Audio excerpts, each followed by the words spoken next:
नमस्कार दर्शक बंधु आज यही नूतन भिडियोरे आपण मानकु स्वागत। दर्शक बंधु आपण जदि बहुत दुखरे अछंती एवं विभिन्न प्रकारर समस्या रे फसी जाइछंती ताहेले आजिर यही भिडियोटी को थोरे मात्र शेष पर्यंत निश्चय देखंतु काहेकि ना यही भिडियोटी आपण मानक पई बहुत खास अटे, बहुत ही गुरुत्वपूर्ण अटे।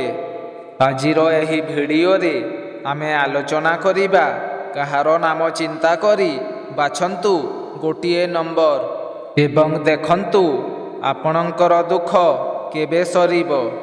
प्रथमरु मु आपणंकु कहिदेबाकु चाहिबी यही भिडियोटी संपूर्ण रूपे अंकशास्त्र उपरे आधारित अटे। अंकशास्त्र अनुसारे आपणक जीवन रे आगकू घटिबाकू जाउथिबा किछि भविष्यवाणी विषय रे आमे आपणंकु कहिबा पाई जाउछु।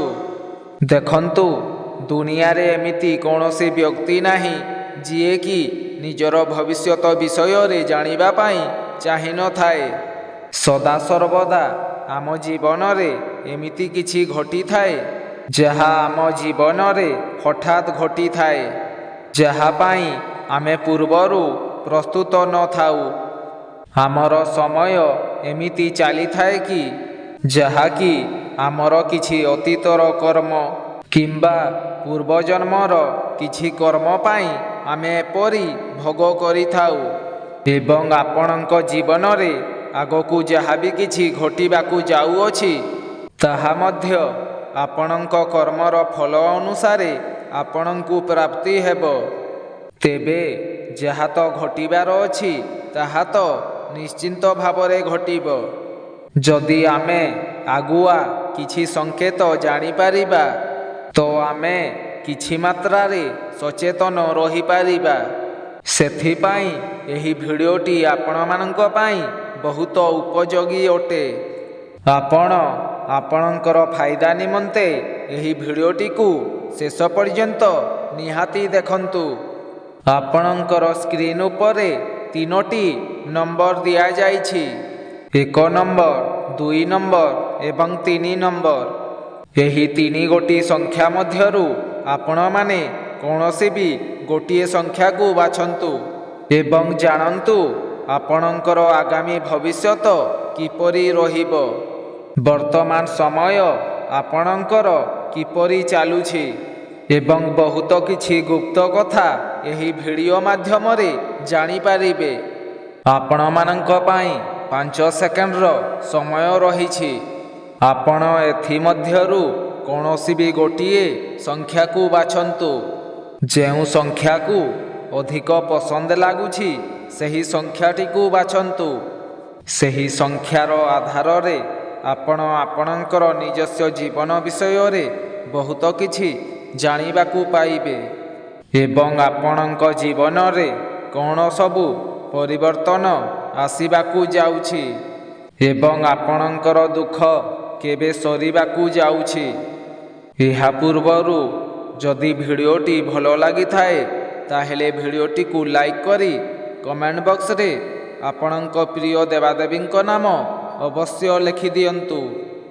तो एबे आसंतु जानिबा जदि आपण प्रथम संख्याटी को बाछिछंती वर्तमान आपणकर खर्च बढ़ी जाइछि, आय ठारू अधिक व्यय हेबाकू लागुछि। आपण किछि पैसा को संचय करिबा पाई चाहुछंती किंतु आपण सेपरि करि पारु नाहंती। कोनोसी उपाय रे आपणक पाखरु धन खर्च होई जाउछि। आपण नाना व्यस्ततारे पड़ी छटपट हेउछंती।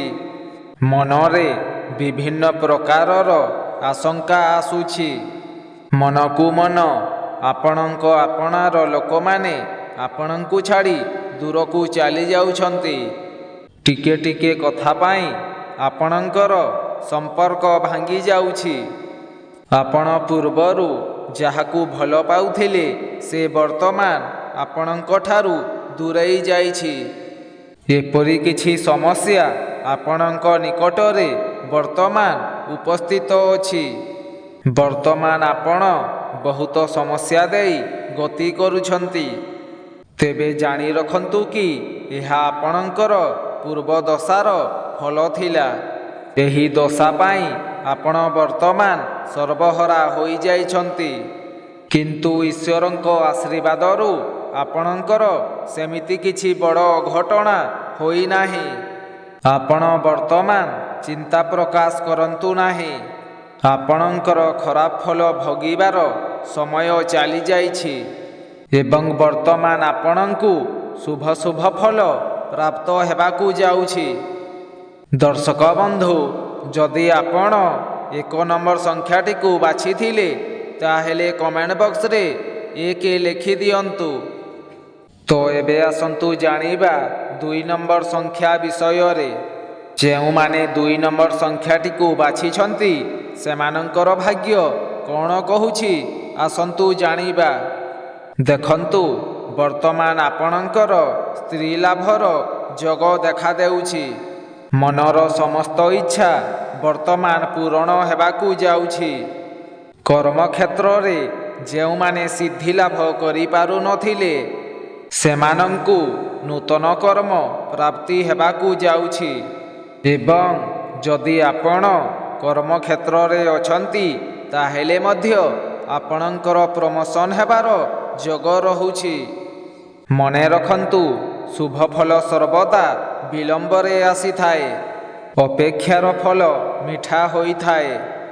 ଏବଂ ଯେଉଁ ବ୍ୟକ୍ତିମାନେ ସନ୍ତାନର କାମନା ରଖିଥିଲେ ସେମାନଙ୍କୁ ଆଗକୁ ସନ୍ତାନ ସୁଖ ମଧ୍ୟ ପ୍ରାପ୍ତ ହେବାକୁ ଯାଉଛି। କାର୍ଯ୍ୟକ୍ଷେତ୍ରକୁ ନେଇ ସମସ୍ତ ସମସ୍ୟା ଏବେଠାରୁ ଦୂର ହୋଇଯିବ। ଯେଉଁମାନେ ବି କର୍ମକ୍ଷେତ୍ରକୁ ନେଇ ଚିନ୍ତିତ ଥିଲେ ସେମାନଙ୍କୁ ନୂତନ ଚାକିରି ମଧ୍ୟ ପ୍ରାପ୍ତି ହେବ। ଦେଖନ୍ତୁ, ବର୍ତ୍ତମାନ ଆପଣଙ୍କର ମନ୍ଦ ଦଶା ଚାଲିଅଛି, ଯାହା ଫଳରେ ଆପଣ ବହୁତ ସମସ୍ୟା ଦେଇ ଗତି କରୁଛନ୍ତି। ଆପଣଙ୍କର ଧନହାନିର ମଧ୍ୟ ଯୋଗ ରହୁଛି। କିଛି ବ୍ୟକ୍ତିମାନେ ଆପଣଙ୍କର ଶତ୍ରୁ ହୋଇଯାଇଛନ୍ତି। ଆପଣଙ୍କ ଘର ପରିବାରରେ ଅଶାନ୍ତି ଲାଗି ରହିଛି। କଳି ଝଗଡ଼ା ଲାଗି ରହିଛି। ବର୍ତ୍ତମାନ ଆପଣଙ୍କ ପରିବାରରେ ମନ ମତାନ୍ତର ଭଳି ପରିସ୍ଥିତି ସୃଷ୍ଟି ହେଉଥିଲା। ଭାଇ ଭାଇ ମଧ୍ୟରେ କଳି ଝଗଡ଼ା ଲାଗି ରହୁଥିଲା। ବାପ ପୁଅ ମଧ୍ୟରେ କଳି ଝଗଡ଼ା ସୃଷ୍ଟି ହେଉଥିଲା। ବର୍ତ୍ତମାନ ଠାରୁ ଆଉ ଆପଣ ଚିନ୍ତା କରନ୍ତୁ ନାହିଁ। ଆପଣଙ୍କର ଆଗାମୀ ଭବିଷ୍ୟତ କହୁଛି ଆପଣଙ୍କ ଜୀବନରୁ ଏପରି କିଛି ସମସ୍ୟା ଦୂର ହୋଇଯିବ। ପୁରୁଣା ମିତ୍ରମାନଙ୍କ ସହିତ ଭେଟ ହୋଇପାରେ। ପୁରୁଣା ମିତ୍ରମାନେ ଆପଣଙ୍କୁ କିଛି ସାହାଯ୍ୟ ସହଯୋଗ କରିପାରନ୍ତି।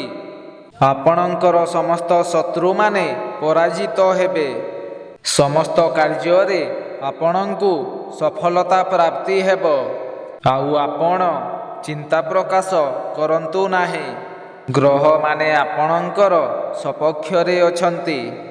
ଆପଣଙ୍କ ପାଇଁ କିଛି ଗୁରୁତ୍ୱପୂର୍ଣ୍ଣ କଥା ହେଉଛି ଆପଣ ଯାନବାହନ ଚଲାଇବା ବେଳେ ବହୁତ ସତର୍କତାର ସହ ଯାନବାହନ ଚଲାନ୍ତୁ।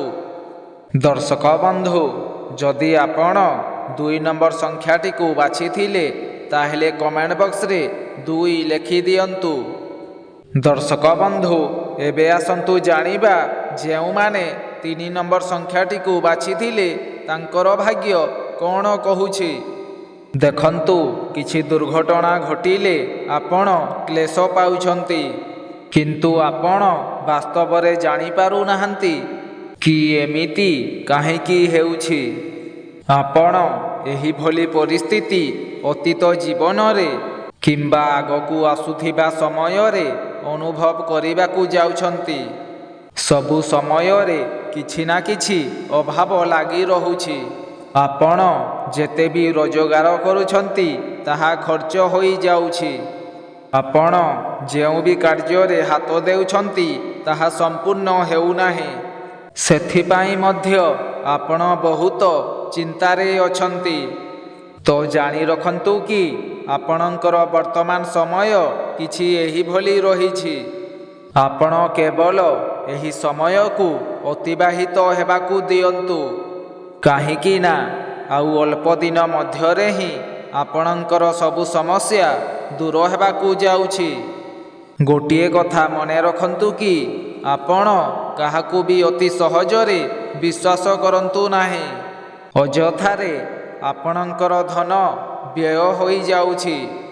ଆପଣଙ୍କର ବର୍ତ୍ତମାନ ଏପରି ସମୟ ଚାଲୁଛି କି ଯେଉଁ କାର୍ଯ୍ୟରେ ଆପଣ ହାତ ଦେଉଛନ୍ତି ସେହି କାର୍ଯ୍ୟରେ ଆପଣଙ୍କୁ ବିଫଲତା ଦେଖାଦେଉଛି। ଆପଣଙ୍କର ରୋଜଗାର କମ୍ ହେଉଥିବା ବେଳେ ଆପଣଙ୍କର ଖର୍ଚ୍ଚ ବଢ଼ିଯାଉଛି।